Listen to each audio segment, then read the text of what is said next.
Hello students, welcome back to our YouTube channel NB creator. तो दोस्तों, आज हम बात करने वाले हैं सीटेट सेकंड पेपर के जो आपका साइंस है, ठीक है, उसके कंटेंट के हम ऊपर डिस्कस करेंगे इस वीडियो में। वीडियो काफ़ी लॉन्ग होगी, इसमें सारे जितने भी इम्पोर्टेंट क्वेश्चन हैं पूरे इम्पोर्टेंट क्वेश्चन को कवर करेंगे जो पुराने पेपर्स में आए हुए हैं, ठीक है ना। तो पूरा हम इसमें देखेंगे वीडियो को, तो प्लीज़ वीडियो को लाइक ज़रूर कर देना। आपका एक लाइक बहुत इम्पॉर्टेंट है और चैनल को सब्सक्राइब कर लेना। देखिए, साइंस के जितने भी क्वेश्चन है सारे क्वेश्चन को इसमें कवर करेंगे, ठीक है ना। तो सबसे पहले हम देखते हैं बसा के बारे में। तो थोड़ा बसा के बारे में देख लेते हैं कि जो बसा युक्त पदार्थ है वो कागज़ पर कैसा होता है, चिकना पारदर्शी। देखो, जो बसा होता है, अगर बसा तेल की बूंदें कुछ भी हो अगर कागज़ पर पड़ती हैं तो वो चिकना पदार्थ यानी उसके आर पार दिखने लगता है। तो यानी वो क्या हो कहलाता है, पारदर्शी यानी ट्रांसपेरेंट, ठीक है ना। इसके इस साइड भी दिखेगा, उस साइड भी दिखेगा। बसा बसी अम्ल के ग्लिसरॉल से बने होते हैं, यानी जो बसा होती है वो ग्लिसरॉल की क्या होती है, रीढ़ की हड्डी होती है, ठीक है ना। बसा दो प्रकार की होती है, एक संतृप्त वसा, एक असंतृप्त वसा। संतृप्त जो जम जाते हैं उन्हें संतृप्त वसा, और जो जमते नहीं हैं उन्हें असंतृप्त वसा कहते हैं, ठीक है ना। जैसे देखिए, डालडा नारियल का तेल, जब भी ये इसमें ठंडा कूलिंग पड़ेगी तो ये जम जाएगा, इसलिए इसको संतृप्त वसा बोलते हैं। और सरसों का तेल आप किसी भी वातावरण में रखे रहो, इसको ठंडी गर्मी इसमें कोई इफेक्ट नहीं पड़ेगा, यानी ये जमेगा नहीं, ठीक है, आपका असंतृप्त वसा कहलाएगा, ठीक है ना। अब थोड़ा प्रोटीन के ऊपर देख लेते हैं। प्रोटीन हमारे शरीर में क्या है, जो बढ़ने और खुद की मरम्मत करने का आवश्यक कार्य करती है। और प्रोटीन के मुख्य स्रोत क्या हैं, दूध, दालें, अंडा, मांस, ठीक है ना, मछली, ये हमारी प्रोटीन के स्रोत हैं। देखिए, वयस्कों में और गैर आवश्यक प्रोटीन की संख्या क्या होती है, 8 और 12, ठीक है ना। विटामिन की खोज Funk and sir Frederick Gowland Hopkins के द्वारा किया गया था, ठीक है ना। देखो, दो इम्पॉर्टेंट ये चीज़ वेरी वेरी इंपॉर्टेंट है, इसको जरूर याद कर लेना। देखिए, यहाँ से कर लो कि बसा डलडा में कीड़ा पड़ जाएगा, तो बसा में घुलनशील विटामिन क्या है, कीड़ा, यानी विटामिन के, विटामिन ई, विटामिन डी और विटामिन ए, ठीक है ना। इनके रासायनिक नाम भी याद कर लेना। जल में घुलनशील विटामिन बी और सी। देखो, ए का आपको एस्कॉर्बिक एसिड होता है, इससे नाइट ब्लाइंड होता है ना, रतौंधी रोग, ठीक है ना। तो और डी से आपका जो सूर्य के प्रकाश से मिलता है आपका रिकेट्स रोग, ठीक है। ई से आपका विटामिन के से रक्त का थक्का नहीं जमता है, अगर कमी हो जाती है, ब्लड का बहना होता है। ई से एनीमिया है, ठीक है। और ई से आपका होता है नपुंसकता, और बी से बेरी, सी से स्कर्वी यानी सूखा रोग, ठीक है। कुल विटामिन आपके 13 होते हैं। जैसे देखो लिखा है, विटामिन ए रतौंधी retinol, B beri, C scurvy ascorbic acid, D rickets सूखा रोग होता है, ठीक है। इसके थायमिन, फ्लोइंग ऐसे नाम होते हैं। और कैल्शियम दांतों की कमी से हड्डियों में कमी होती है, ठीक है ना, हड्डियों में मजबूती कम हो जाती है कैल्शियम की कमी से। आयोडीन की कमी से कौन सा रोग होता है, घेंगा रोग होता है, ठीक है ना। देखिए, 4D सिंड्रोम में प्लेगेरा, त्वचा पर लाल चकत्ते जो पड़ जाते हैं वो विटामिन B3 की कमी के कारण पाए जाते हैं। अब है मधुमेह के कौन सी हार्मोन की कमी से होता है, आपको इंसुलिन, वेरी इंपॉर्टेंट है, ठीक है। रक्त का थक्का जमने के लिए विटामिन होता है विटामिन के, वेरी वेरी इंपॉर्टेंट। सोडियम से क्या कमी से क्या होता है, चिड़चिड़ापन होने लगता है, मतली आने लगती है। आयरन, एनीमिया जो सर्दी जुकाम के कारण होता है। फिर वाटर के ऊपर पढ़ लेते हैं कि हमारे शरीर में देखिए लगभग 70% पानी होता है, जो अच्छे स्वास्थ्य के लिए शरीर को पानी की आवश्यकता होती है। जंतु रेशों में विविधताएं, देखो, धागा, यार्न और फाइबर को बोलते हैं रेशे से धागे बनते हैं और धागे से वस्त्र बनते हैं, तागे यानी धागे भी बोलते हैं। दो प्रकार के होते हैं, प्राकृतिक रेशे, कृत्रिम रेशे, ठीक है ना। ऊन, रेशम, कपास, आप क्या प्राकृतिक इनके पेड़ भी होते हैं। कृत्रिम जो बनाए जाते हैं मानव द्वारा, नायलॉन, टेफ्लॉन, ठीक है ना। एक कृत्रिम रेशा आपका वो भी है रेयॉन भी एक कृत्रिम रेशा है, ठीक है ना, वेरी इंपॉर्टेंट है, पूछा जाता है।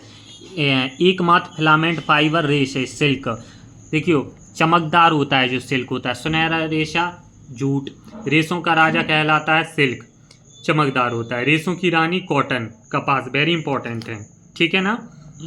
देखिए, कॉटन आपका होता है काली मिट्टी में, और जो रेंगुर होती है पानी ज़्यादा चाहिए होता है इसको। और कपास के बीजों से रेशे निकालने की क्रिया को हम कपास ऊटना कहते हैं, गिनिंग कहते हैं।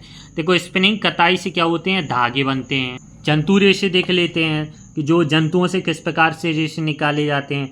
ऊँट, भेड़, बकरी, खरगोश, याक, लामा, चीरू लद्दाख में पाया जाता है। बिकुना सबसे महंगा। ये आपके जंतुओं द्वारा निकाले जाते हैं रेशे। रेशम कीट, देखो रेशम जो रेशम होता है, रेशम इसमें बोमेक्स, ये आपके क्या कहते हैं कीट होते हैं, इनके नाम हैं एंथेरिया, बोमेक्स, मोरी। ठीक है। याक का यून देखिए ये क्या है, तिब्बत और लद्दाख में मिलता है। कश्मीर में सबसे वेरी इंपॉर्टेंट है जो पश्मीना शॉल होता है, बहुत महंगा होता है ये वाला, ठीक है ना, काफ़ी गर्म होता है। लामा और अल्पाका जो आपका साउथ अमेरिका में मिलता है, ये नस्ल के नाम है। देखिए रेशम के कीटों के पालन को सेरीकल्चर कहा जाता है। केंचुए के पालन को बर्मी कल्चर कहा जाता है, ये जरूर ध्यान रखें। रेशम कीट के शहतूत पालन को मोरी कल्चर कहा जाता है। ठीक है। देखो बर्मी कल्चर आप कैसे याद कर सकते हो, जैसे केंचुआ का पालन, केंचुआ इंग्लिश में होता है अर्थवर्म यानी वर्म यानी वर्मी कल्चर। ठीक है ना। शुद्ध रेशम शहतूत रेशम, जंगली रेशम एरी मूंगा। ठीक है ना। अब नॉन मेटल जो आपकी धातु होती है वो आयोडीन और ग्रेफाइट। ये रस्ट है आपकी, जंग है। जंग देखिए जब लोहा होता है ऑक्सीजन से क्रिया करता है, उसमें कुछ नमी होती है तो ये जंग बना लेता है, Fe2O3 × X2, जो जंग का फॉर्मूला होता है। इसको हम किस तरीके से बचाते हैं, पेंट करके, चिकनाई और गैल्वनीकरण द्वारा। ठीक है ना। पूछा जा सकता है पेपर में, काफ़ी इंपॉर्टेंट। देखो ये एक कोश की प्राणी हरा शैवाल, स्पाइरोगोरा कारा। बहुकोष्ठी में मॉस, रिक्सिया, मर्केशिया। ठीक है ना। देखो ये भी काफ़ी इंपॉर्टेंट है, स्पाइरोगोरिया एल्गाई कहलाते हैं। लैक्टोबैसिलस जो बैक्टीरिया के द्वारा होते हैं, एसेगिलेश फंगी के द्वारा, और पैरामीशियम जो आपका प्रोटोजोआ में होता है। ठीक है ना। तो ये आपके सही मिलान पूछ लिए जाते हैं। तो बैक्टीरिया, विषाणु, इनसे ज़रूर आप पढ़ के जाना, जीवाणु विषाणु से। देखो जो वीनस होती हैं, सिराएँ होती हैं, वो ब्लड को हार्ट में ले जाती हैं, ध्यान रखना।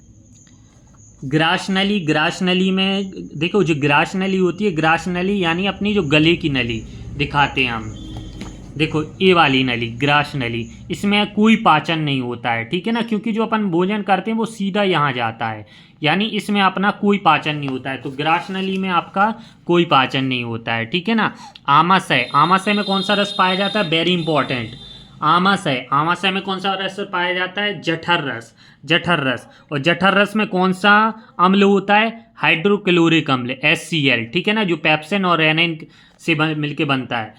ठीक है। इसमें पेप्सिन और रेनिन एंजाइम पाए जाते हैं जी। ये वाले दो एंजाइम हैं, ये अम्ल है और ये रस है। देखिए आमाशय में जठर रस, पेप्सिन और रेनिन एंजाइम और हाइड्रोक्लोरिक अम्ल। छोटी आंत में किसका पाचन होता है, वेरी इंपॉर्टेंट, छोटी आंत में वसा का पाचन होता है। देखिए malaria, protozoa, ringworm, fungi, ringworm जानते हैं जो दाद टाइप की हो जाती है, वो फंगल इन्फेक्शन के द्वारा होती है। और टाइफाइड हमेशा बैक्टीरिया के द्वारा, जीवाणु, चिकन पॉक्स वायरस जो विषाणुओं के द्वारा होता है। ठीक है ना। देखिए जब बारिश का pH मान 5.6 से कम हो तो वो अम्ल वर्षा कहलाती है। अम्ल वर्षा में गैसें कौन कौन सी होती हैं, 3 गैसें होती हैं, नाइट्रोजन, सल्फर और कार्बन डाइऑक्साइड। ठीक है ना। तो ये वेरी वेरी इंपॉर्टेंट हैं। अम्ल वर्षा के लिए उत्तरदायी गैसें nitrogen, carbon dioxide, nitrogen dioxide, sulphur dioxide. ठीक है। द्रवीय अवस्था में पाई जाने वाली धातु पारा, ये तो सबको पता है। ये भी काफ़ी इंपॉर्टेंट है, बार बार 2 बार पेपर में पूछा गया है। पित्तरस, पित्तरस में वसा का पाचन होता है, लेकिन इसके अंदर एंजाइम नहीं पाया जाता है। पूछ लिया जाएगा किसके अंदर एंजाइम नहीं पाया जाता है, पित्तरस, अग्न्याशय, आमाशय। ठीक है ना, यकृत। तो आपको पित्तरस कहना पड़ेगा, जिसके अंदर कोई भी एंजाइम नहीं पाया जाता है। संधि से मिलके भी एक प्रश्न बनता है। देखिए मानव शरीर जैसी बना है, ये जो आपका इसमें ज्वाइंट होते हैं, ये वाला जो ज्वाइंट कहलाता है PYOT ज्वाइंट, और जो हाथ के इस साइड वाला होता है ये बॉल एंड सॉकेट ज्वाइंट कहलाता है। ये जो कोहनी वाला होता है हिंग्ड ज्वाइंट, यानी वेरी इंपॉर्टेंट होता है। जब भी अपन क्या करते हैं, इसको बंद करते हैं तो क्लोज्ड, और इसको जैसे ओपन करते हैं तो हिंग्ड जॉइंट ओपन कहलाता है, ठीक है ना।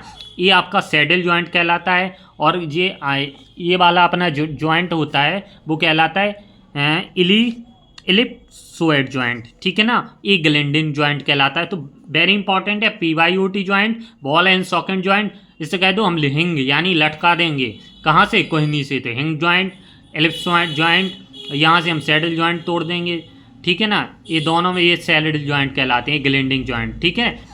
अब देखिए एक प्रश्न इससे यहाँ से भी पूछा जा सकता है आपका, जब माता पिता का जो रुधिर वर्ग होता है ना पॉजिटिव होता है, ठीक है ना, तो उनसे किस तरीके की संतान पैदा होती है और किस तरीके, क्रमशः माता पिता का रुधिर वर्ग, ठीक है ना, बच्चे का। देखो जब ए और ए, अगर ए पॉजिटिव और माता का भी ये है तो बच्चा ए का होगा और ओ पॉजिटिव का होगा, ठीक है ना। जब रुधिर वर्ग ए हो और फीमेल का ए और फीमेल का बी, तो ए भी हो सकता है, बी भी हो सकता है, A B O positive. Very very important, A और बी का ध्यान रख लेना, याद कर लेना बिल्कुल। ए और ए बी, ए और ओ पॉजिटिव, ए और ओ, ए ओ, बी बी, बी से बी मिलेगा, ठीक है ना। देखिए अब क्या है, फर्न एक ऐसा पौधा होता है जो पुष्पहीन और बीजहीन होता है, ठीक है ना, जो कहलाता है परांग, ठीक है, वेरी इंपॉर्टेंट, ठीक है। कौन सा एक ऐसा पौधा जिसके अंदर ना तो पुष्प होता है ना ही बीज होता है, फर्न, जो कि परांग कहलाता है, ठीक है। देखिए कई इंसानों के अंदर क्या होती है, एलर्जी होती है, ठीक है, जिन्हें गेहूं खाने से डॉक्टर मना कर देता है, उनको बोलते हैं ग्लूटेन एलर्जी, ठीक है ना। ग्लूटेन एलर्जी के कारण गेहूं को खाने को मना कर देते हैं, क्योंकि वीट की एलर्जी के कारण भी रोग होता है, जिसे ग्लूटेन कहते हैं, ठीक है। सबसे ताकतवर रेशा भी हमने पढ़ाई है जिसको सिल्क बोलते हैं, ठीक है। और हमने बताया भी ये कृत्रिम रेशा, आर्टिफिशियल सिल्क जो होता है rayon, very important. Maithil orange एक कृत्रिम सूचक है। जब मैथिल ऑरेंज एसिड से मिलके बनेगा तो लाल रंग देगा, और मैथिल ऑरेंज बेस से मिलके बनेगा तो पीला रंग देगा, ठीक है ना। समरूप जुड़वा का जन्म कब होता है, जब एक शुक्राणु एक अंडे का निषेचन होता है तो जुड़वा संतान होता है। देखो मानव शरीर के अंदर सबसे छोटी कोशिका होती है, वो कहलाती है आपकी स्पर्म, शुक्राणु। मानव शरीर और ये प्रायः पुरुषों में ही पाई जाती है, ठीक है ना, सबसे छोटी कोशिका। और सबसे बड़ी कोशिका महिलाओं में पाई जाती है, जिसको बेमोमा और अंडाणु बोलते हैं, ठीक है ना। जब एक वस्तु किसी दूसरी वस्तु के पृष्ठ पर लुढ़कती है तो उस गति के प्रतिरोध को हम क्या कहते हैं, लुढ़कने को लोटने घर्षण। और लोटन घर्षण को क्या कर देता है, कम कर देता है, और दूसरी वस्तु को सरकाने की तुलना में लोटन करना आसान हो जाता है, ठीक है ना। देखिए ध्वनि की जो प्रबलता होती है वो आयाम पर निर्भर करती है, यानी एम्पलीफायर। हम नहीं बोलते हैं जब जैसे लाउड स्पीकर का वॉल्यूम बढ़ा दो तो एम्पलीफायर तेज कर दो, वो कहाँ से बढ़ता है, एम्पलीफायर से। तो ध्वनि की जो लाउडनेस होती है वो प्रोपोर्शनल होती है स्क्वायर किसके, एम्पलीफायर के वर्ग के, ठीक है ना। ध्वनि निर्वात में गमन नहीं कर सकती है, वेरी इंपॉर्टेंट है, निर्वात में ध्वनि नहीं गमन कर सकती है। निर्वात आप जानते हो जहाँ पर वायु ना हो, ठीक है। गुलाब, देखो वेरी इंपॉर्टेंट, पेपर में आया है। गुलाब कायिक प्रवर्धन द्वारा होता है, ईस्ट आपका मुकुलन द्वारा, फर्न बीजाणु संवहन और स्पाइरोगोइरा खंडन के द्वारा, ठीक है ना। वेरी इंपॉर्टेंट ए भी है पेट्रोलियम, जो कि देखिए पेट्रोलियम से जो प्राप्त होते हैं, सड़कों को पक्का करने के लिए कौन सा पेट्रोलियम का पदार्थ प्रयुक्त किया जाता है सड़कों को पक्का करने के लिए, बिटुमेन, याद रख लेना, वेरी इंपॉर्टेंट है। कोयले से व्युत्पन्न क्या होता है, कोलतार, ये पूछा गया था 2014 में, ठीक है ना।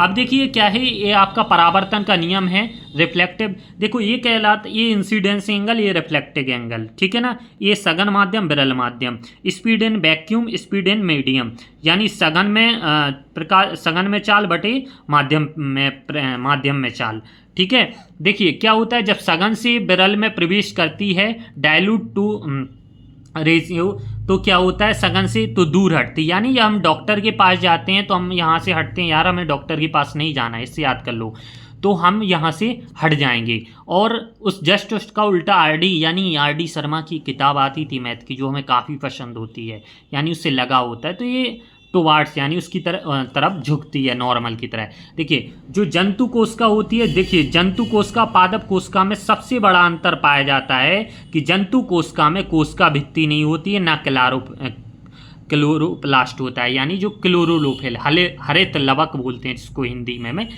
वो नहीं पाया जाता है। ठीक है ना। जो पादप कोशिका होती है उसमें कोशिका भित्ति पाई जाती है, जंतु कोशिका में कोशिका भित्ति नहीं पाई जाती। काफ़ी ज़्यादा पेपर में ये पूछा जाता है। पादप कोशिका में जो रिक्तियाँ होती हैं वो बड़ी होती हैं और जंतु में छोटी होती हैं। इसमें माइटोकॉन्ड्रिया पाया जाता है, इसमें भी माइटोकॉन्ड्रिया ऊर्जा का पावर हाउस कहा जाता है। ठीक है ना, बिल्कुल ध्यान रखना। अब है क्लोरोप्लास्ट में मैग्नीशियम तत्व पाया जाता है, वेरी इंपॉर्टेंट। क्लोरोप्लास्ट में कौन सा तत्व पाया जाता है? मैग्नीशियम। पेट्रोलियम से देखिए पेट्रोलियम से कौन कौन सी अपनी चीज़ें क्या प्राप्त होती हैं, ठीक है ना। तो स्नेहक तेल, पॉलिस्टर, केरोसिन, बिटुमेन। ठीक है ना। केरोसिन आप जानते हो जिसको मिट्टी का तेल कहा जाता है। पेट्रोल भी पेट्रोलियम के जो प्राप्त हैं, पॉलिस्टर, बिटुमेन। देखो मक्का का सेवन करने से जितना ज़्यादा मक्का खाओगी शरीर में उतना ज़्यादा कार्बोहाइड्रेट बढ़ेगा अपना। ठीक है ना। तो मक्का का सेवन बढ़ाना आपके भोजन में कार्बोहाइड्रेट का स्तर बढ़ाने में मदद करता है। ठीक है ना। जो विटामिन होते हैं वो प्रतिऑक्सीकारक होते हैं। किसके? A, C, E. विटामिन किसके? Vitamin A, vitamin C, vitamin E. अगला है घरेलू पदार्थ लाल लिटमस को नीला कर देता है। जब भी बात की जाए, देखो एक ट्रिक बताते हैं, बी बी बी यानी बी से बेस, बी से बिटर, बी से ब्लू। बी से यानी बेस, बेस यानी कहलाता है क्षार, बिटर यानी कड़वा, और ब्लू यानी नीला। जो बेस होता है क्षार वो कैसा होता है? कड़वा होता है। और वो क्रिया कैसी करता है? जब भी कहीं क्रिया करे तो नीला रंग देता है। ठीक है ना, याद रखना। B B B, base, bitter, blue. और अम्ल कैसे होते हैं? खट्टे होते हैं। और क्षार कैसे होते हैं? कड़वे होते हैं। क्षार किसी के साथ क्रिया करके कौन सा, लिटमस पत्र के साथ क्रिया करके कौन सा रंग देते हैं? याद रखना, नीला रंग देते हैं।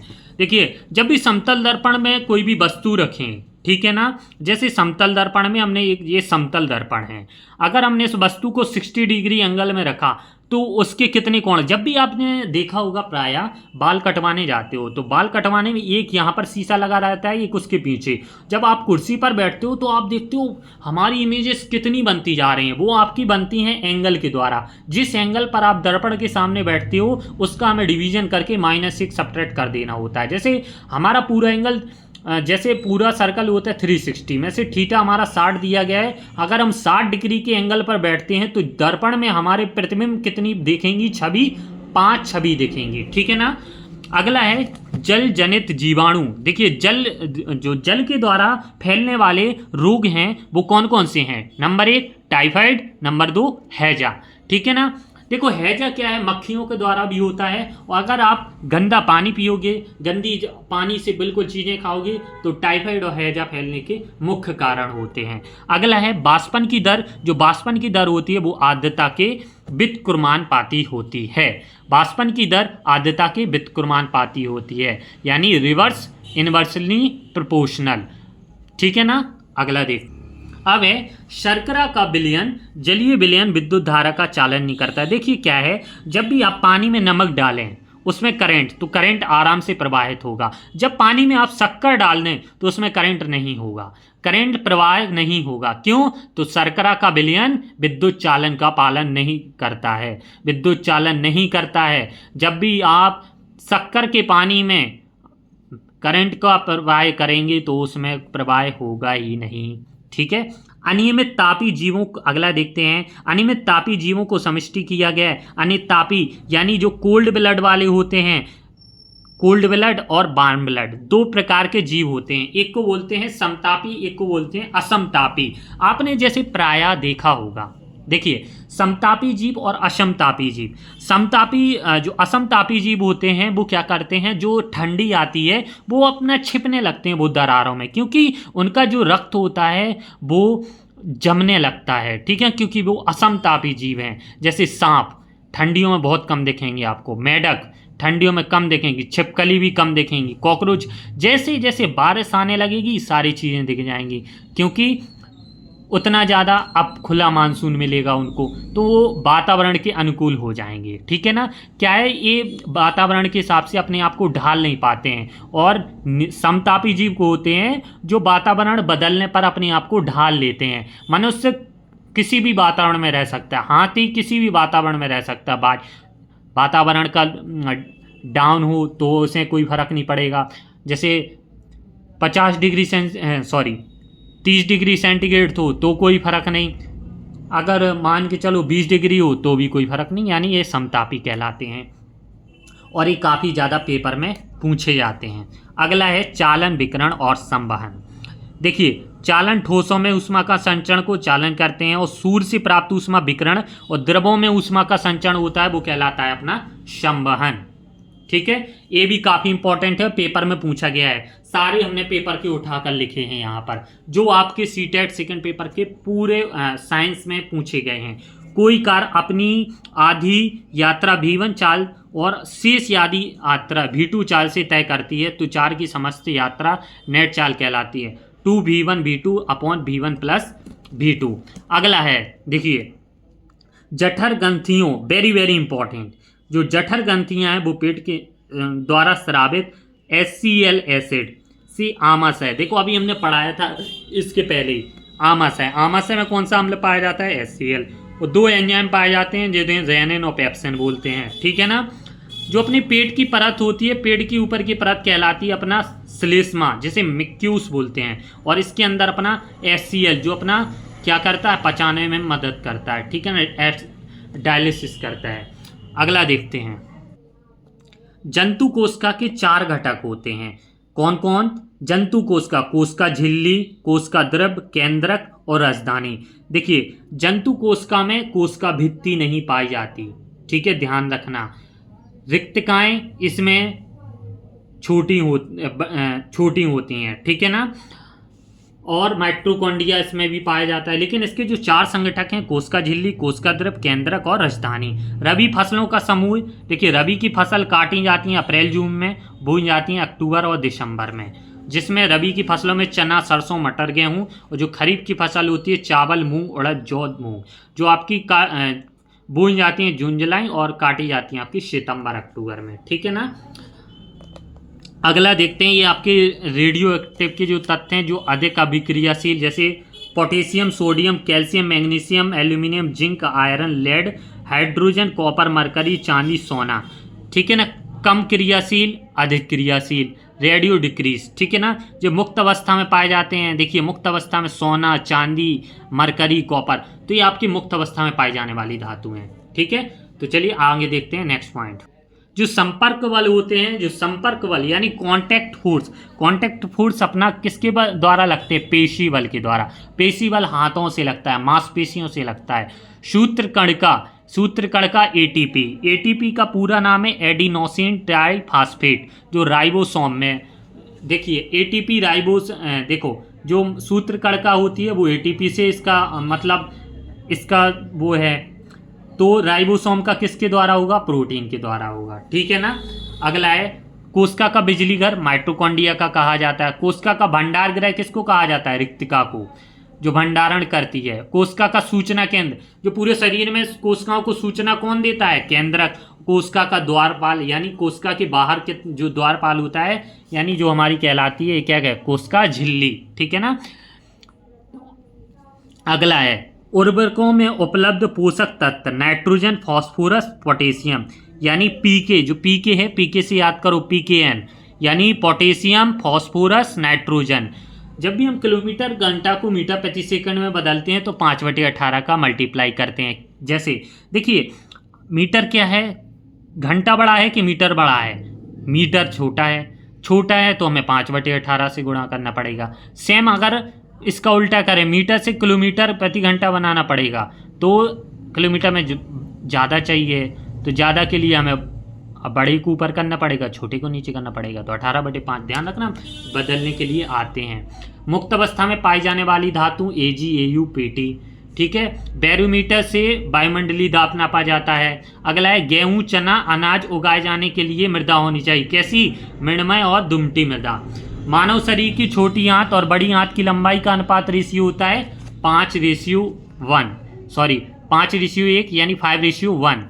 जो ध्वनि की प्रबलता होती है किस पर निर्भर करती है, हमने पहले ही बता दिया, उसके आयाम एम्पलीफायर पर निर्भर करती है। लाउडनेस, थोड़ा वीडियो लंबी रहेगी तो वीडियो में बने रहिएगा आप लोग, ठीक है ना।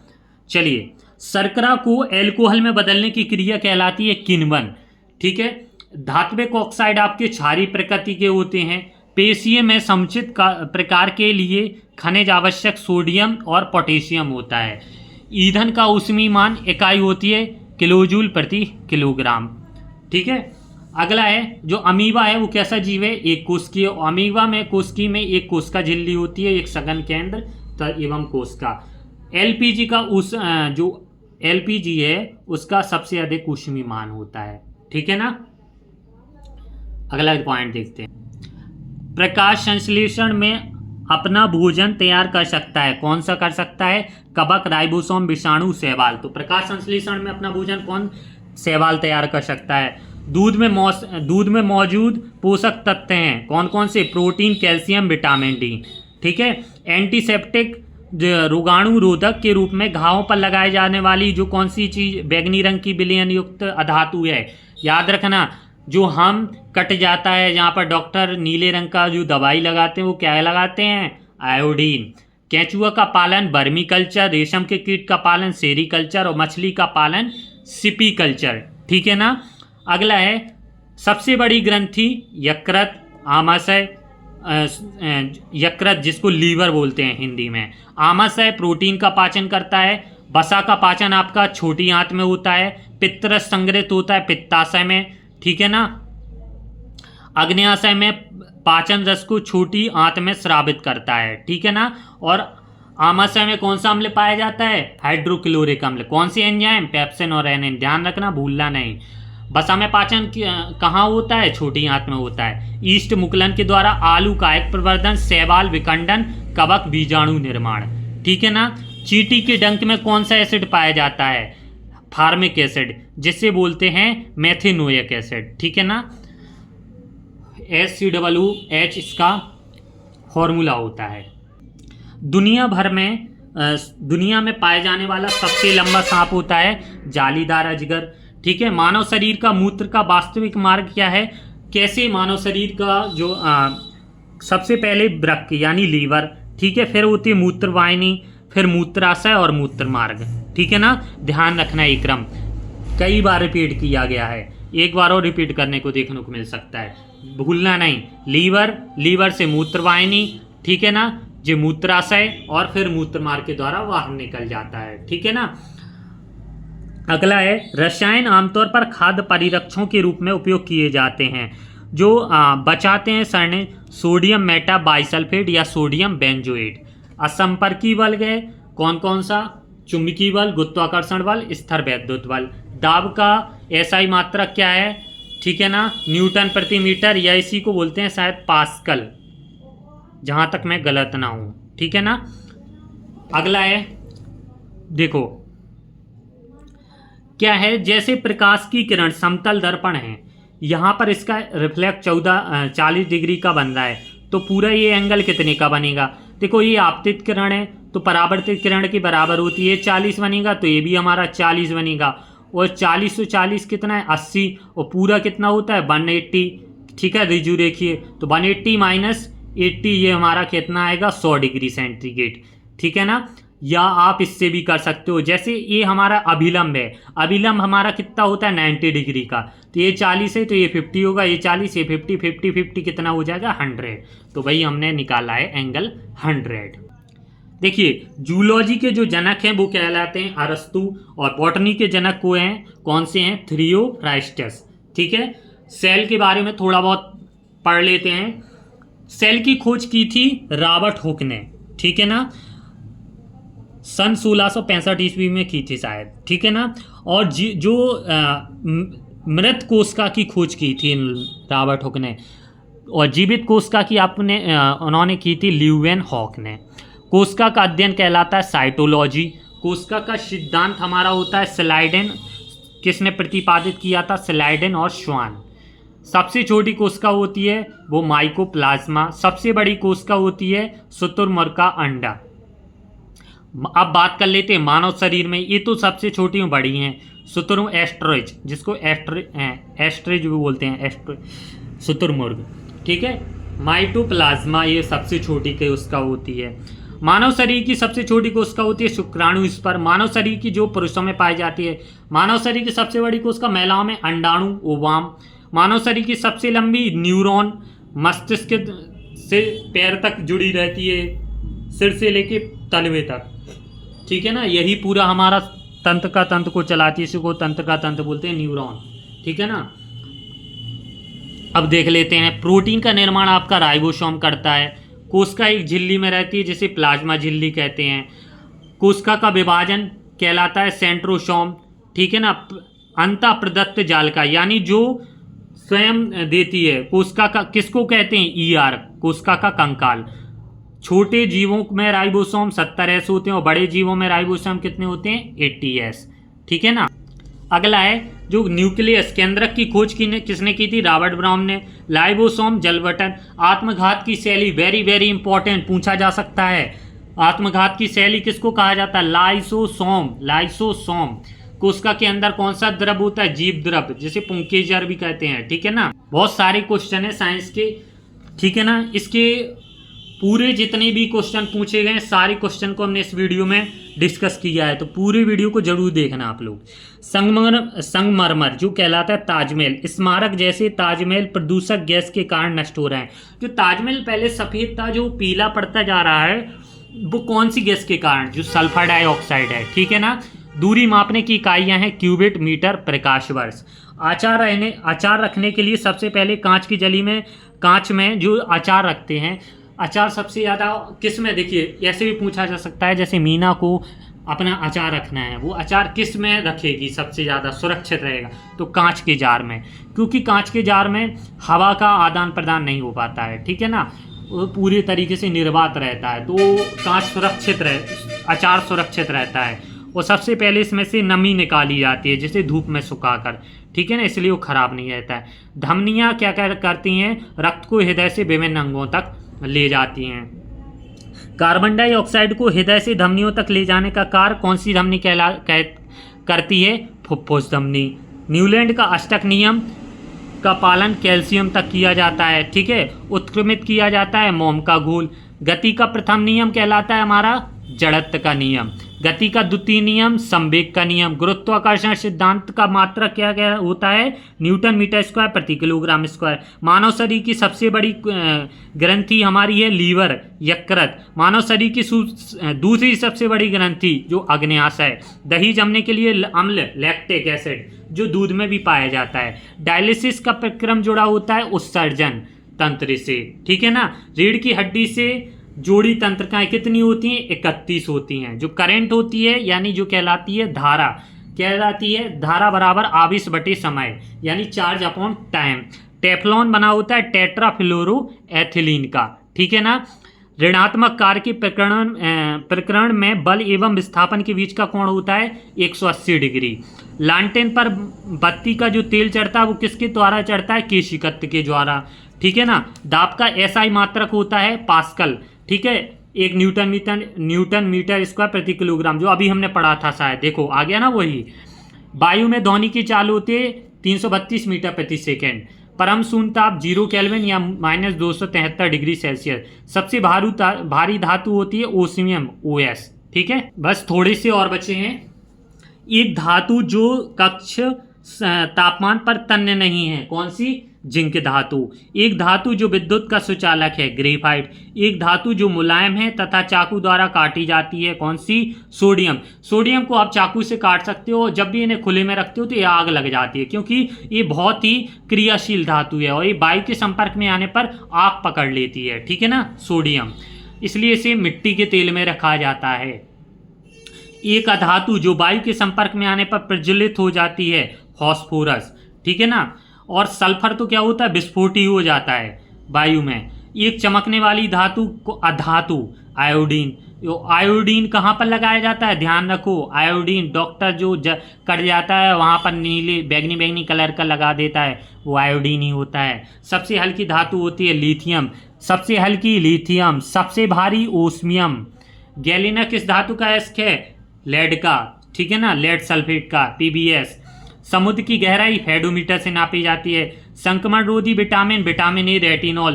कोशिका झिल्ली किस प्रकार की होती है? अर्ध पारगर्म झिल्ली, ठीक है ना। इंसुलिन एक हार्मोन है।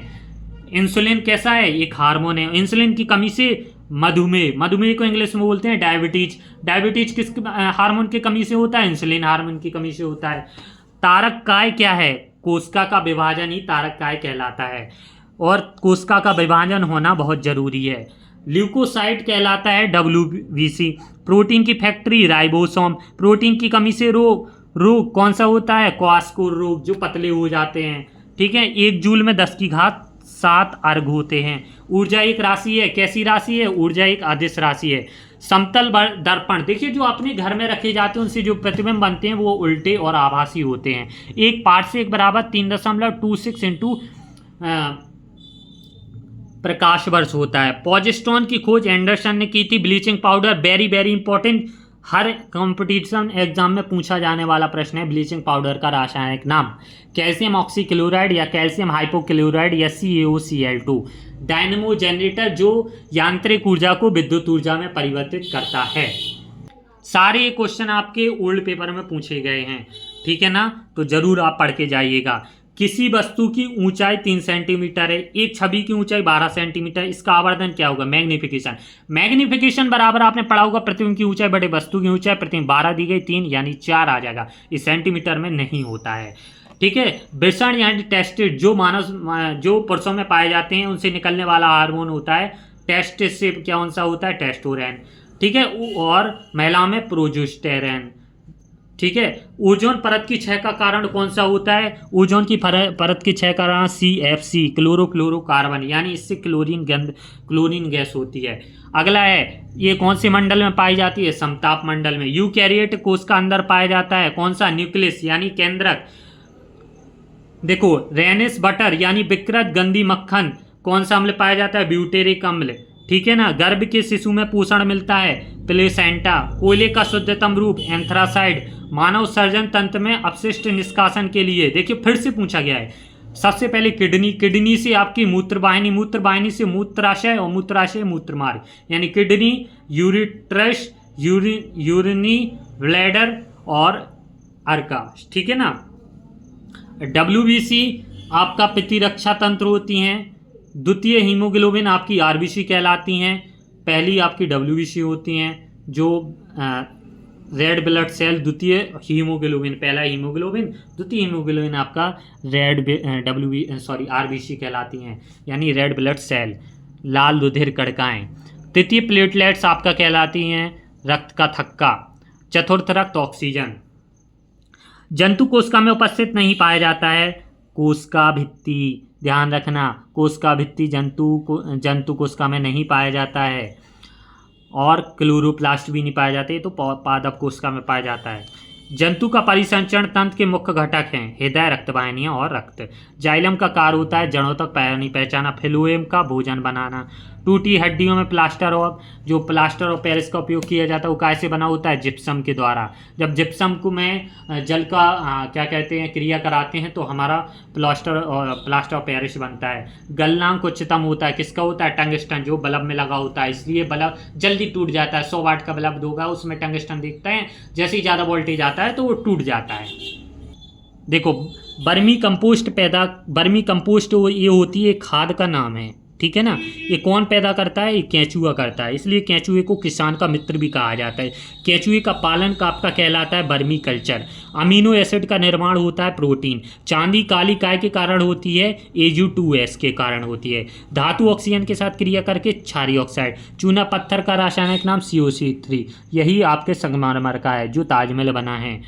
संवेग में परिवर्तन की दर जो आपका होता है न्यूटन का द्वितीय नियम, जो बल कहलाती है। कार्बन परमाणुओं के 1 मोल कार्बन की 12 ग्राम परमाणुओं के बराबर होता है। लिथियम किसका एस्क है? बॉक्साइड का। तो ये थे आपके साइंस के इतने सारे क्वेश्चन, कम से कम हो चुके होंगे 150 से 200 क्वेश्चन पूरा हमने इस वीडियो में कवर किया है। इस वीडियो से कहीं बाहर नहीं जाएगा आपका पेपर, पूरा साइंस आप पढ़ लीजिएगा शुरू से लेके। जिसको भी इसकी पीडीएफ चाहिए वो हमारा टेलीग्राम चैनल ज्वाइन कर लेना, डिस्क्रिप्शन में लिंक दे दी जाएगी, उसमें हम आपका पीडीएफ भी डाल देंगे, तो वहाँ से आप पढ़ लेना। ठीक है, तो चलिए धन्यवाद। वीडियो को लाइक ज़रूर कर देना, चैनल को सब्सक्राइब कर लेना, बेल आइकन को प्रेस कर लेना। धन्यवाद।